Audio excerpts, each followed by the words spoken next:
Varicose veins వ్యాధికి కేవలం 30 నిమిషాల్లో చికిత్స. కాల్ చేయండి 9989527715. స్వేచ్ఛ అంటే ఏంటో అసెంబ్లీలో వివరించారు డిప్యూటీ సీఎం భట్టి విక్రమార్క. కాంగ్రెస్ ప్రభుత్వం వచ్చాక తెలంగాణకు ఎన్ని రకాలుగా స్వేచ్ఛ లభించిందో ఎగ్జాంపుల్తో సహా చెప్పి సభలో నవ్వులు పూయించారు భట్టి.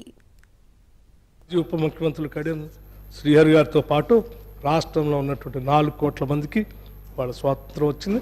చివరికి బీఆర్ఎస్ పార్టీలో ఉన్న శాసనసభ్యులకి మాజీ మంత్రులకు కూడా పూర్తి స్వేచ్ఛ వచ్చింది.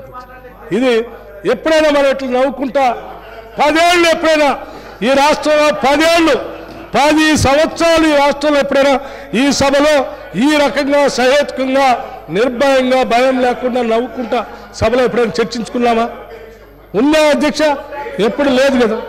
ఈ రాష్ట్రం కాంగ్రెస్ ఇందిరమ రాజ్యంలో స్వేచ్ఛగా హాయిగా బతుకొచ్చండి.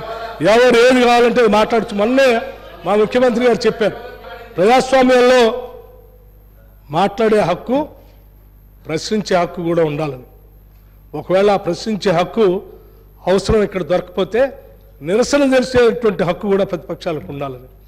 ఆ నిరసన తెలిపే హక్కును కూడా లేకుండా మీరు చేశారు. కానీ మేము మాత్రం అన్ని తెలిసి పెడుతున్నాం.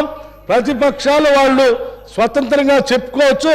అవసరమైతే నిరసన తెలియజేయటం కోసం మీరు బంద్ చేసినటువంటి ప్రదేశాన్ని ఓపెన్ చేసి ప్రశాంతంగా మేము నిరసన కూడా తెలియజెప్పుకోవచ్చు అని చెప్పి మననే ప్రకటన కూడా చేసి నిరసన తెలియజేసుకోవడానికి కూడా స్వేచ్ఛను ప్రకటించాము కదా.